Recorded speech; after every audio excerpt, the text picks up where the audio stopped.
नमस्कार। द देसी अड्डा पर आपका स्वागत है। मैं हूं राकेश तिवारी। क्या थावे मंदिर में चोरी करने वाला असली चोर बच जाएगा? क्या जिस चोर को गोपालगंज की पुलिस ने पकड़ा है वो असली चोर नहीं है? तमाम तरह की सवालें और तमाम तरह की बातें सोशल मीडिया पर वायरल हो रही है। चोर का बयान भी, चोर के घर वालों का बयान, पुलिस का बयान और सब मिलाकर, कुल मिलाकर कहा जाए तो गोपालगंज पुलिस की साख दांव पर लगी है। इस पूरे प्रकरण में जिस तरह से चोरी हुआ और चोरी के बाद जिस तरह से पुलिस ने मामले का उद्भेदन किया और उद्भेदन के पहले की पृष्ठभूमि और बाद की पृष्ठभूमि को मिलाकर यदि देखा जाए तो कुल मिलाकर गोपालगंज पुलिस की कार्यशैली कटघरे में है। गोपालगंज पुलिस पर तरह तरह के सवाल उठ रहे हैं और अब गोपालगंज पुलिस की जवाबदेही है कि दूध का दूध और पानी का पानी कर दिया जाए, क्योंकि जिस तरह से इस मामले में सवाल उठ रहे हैं उसका जवाब देना भी गोपालगंज पुलिस का दायित्व बनता है। सिर्फ न्याय होना नहीं चाहिए बल्कि न्याय होते हुए दिखना भी चाहिए। और जिस तरह से चोर ने इनकार किया है चोरी की घटना को लेकर, उसी तरह अब साक्ष्यों के आधार पर गोपालगंज पुलिस को एक और प्रेस कॉन्फ्रेंस करके ये बताना चाहिए कि आभूषण कहाँ है, आभूषण चोरी करने वाला कौन है, आभूषण चोरी जो गया है तो उसका जो साथी है वो कौन है। क्योंकि अब तक जो सीसीटीवी फुटेज में जो दिखा उसमें दो चोर मंदिर में चोरी करते हुए दिखे। जिस तरह से जो कटर है उस पर सवाल उठाए जा रहे हैं, उसके लंबाई को लेकर कहा जा रहा है। जिस तरह से वो जो शर्ट पहना हुआ था, जो जैकेट पहना हुआ था, उस पर सवाल उठाए जा रहे हैं। जिस तरह से जो अपराधी है उसके हुलिया को लेकर सवाल उठाए जा रहे थे। सबका एक एक करके जवाब गोपालगंज पुलिस को देना होगा। यदि वो नहीं देती है तो फिर उसका साख जो है वो बचेगा नहीं, क्योंकि थावे मैया से जुड़ा हुआ ये मामला है, लोगों के आस्था का भी मामला है। करोड़ों की चोरी तो गई है, उसकी भरपाई भी हो जाएगी। लोगों ने दान देना शुरू भी कर दिया है। जो आभूषण, जो मुकुट जो गया था वो भी माता को अर्पित किया जा चुका है। लेकिन असल मामला चोरी का है, और वो भी सामान्य चोरी का नहीं बल्कि थावे मैया के मुकुट पर हाथ डालने का मामला है।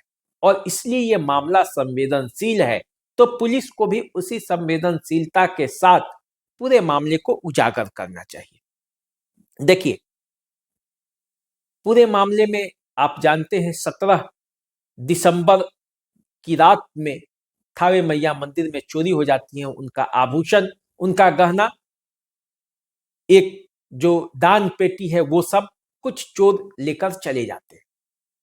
और तब सवाल उठता है कि आखिर थावे मैया में चोरी कौन किया। आनंद फानंद में कई तरह की बातें होती है, टीम का गठन होता है, पुलिस एसआईटी बनाती है, 35 लोगों को हिरासत में भी लिया जाता है, पूछताछ भी होता है। इस बीच 22 तारीख को अमरेंद्र कुमार पांडे और पप्पू पांडे, जो कि कुचाय कोट के विधायक, वो ऐलान करते हैं पहले ही कि 22 तारीख को वो माता को मुकुट और गहना अर्पित करेंगे।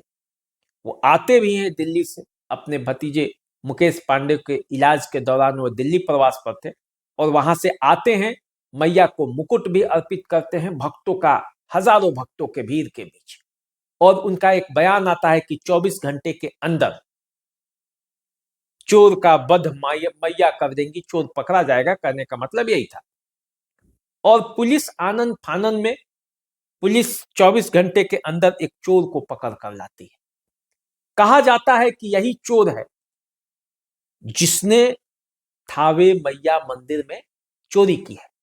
कुछ एविडेंस भी देती है, कुछ तथ्य भी बताती है, एक पूरी कहानी बताती है। और जिस चोर को पकड़ी है उस पर भी पहले मंदिर में चोरी और कई जगह जेल जाने का उसके सबूत है।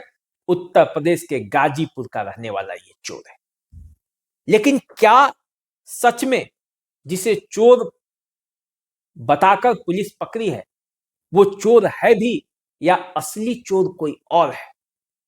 असली चोर कहीं छुपा हुआ है, असली चोर कहीं बच न जाए, सवाल यह भी है। क्या यही असली चोर है?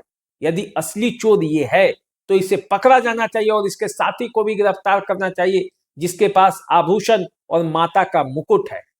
पुलिस पर सवाल इसलिए भी है कि अभी तक न आभूषण बरामद हुआ न माता का मुकुट बरामद हुआ, जो मुकुट मैया के सर पर सजा हुआ था। और इसीलिए सवाल उत्पन्न यह होता है कि जैकेट मिल गया, काटने वाला कटर मशीन मिल गया जिसे कहा जा रहा है कि हूबहू ऐसा ही है, लेकिन उस पर भी कई सवाल हैं।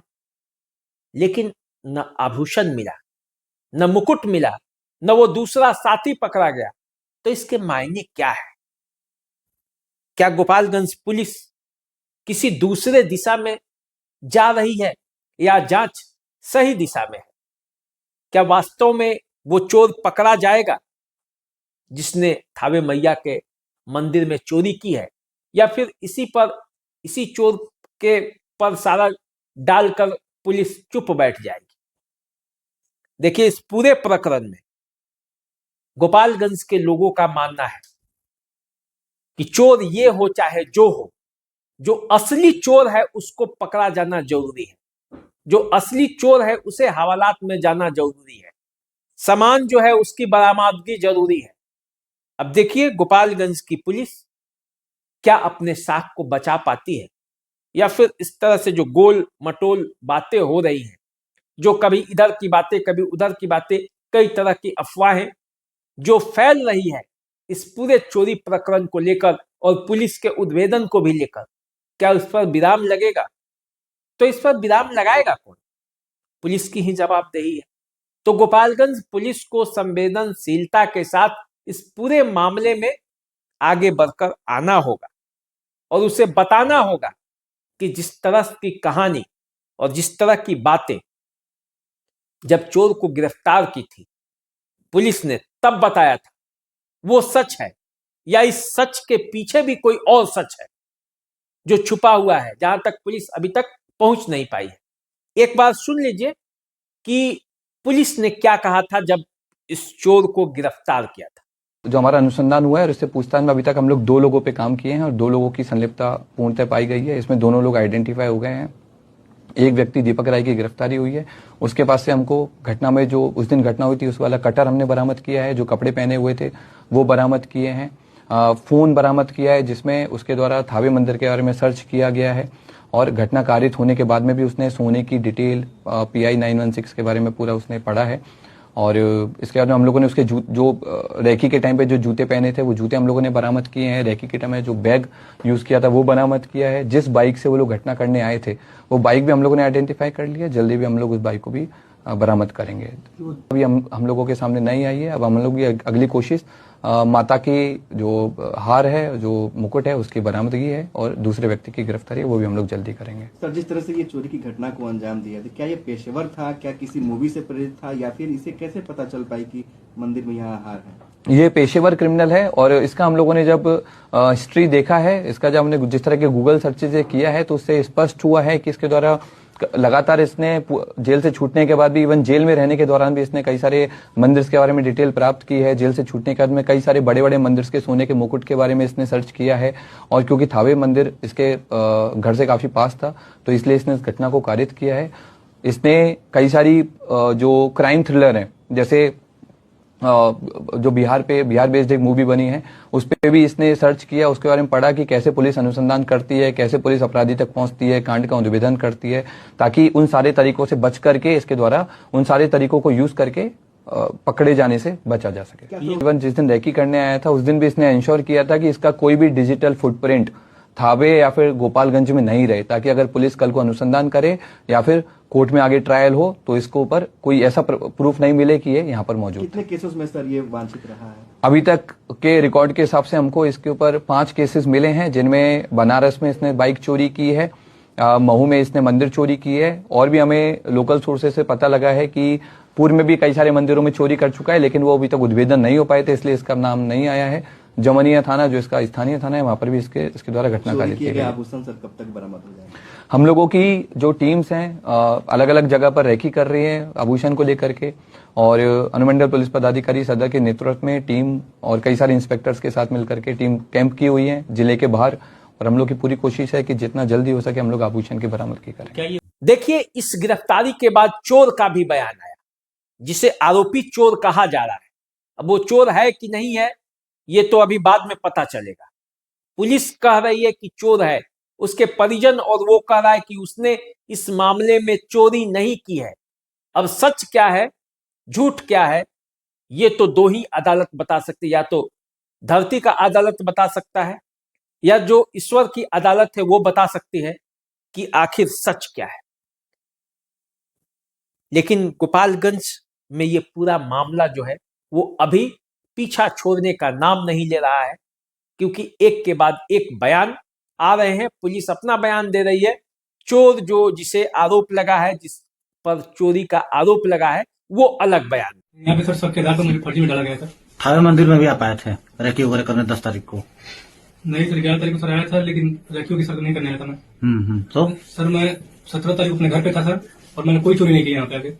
मैं जिसे चोरी किया सर मैं उसको जानता भी नहीं, जिससे फर्जी फंसाया गया है। तो आखिर इन दोनों के पीछे सच क्या है? जो असली चोर है वो कहां पे छिपा है?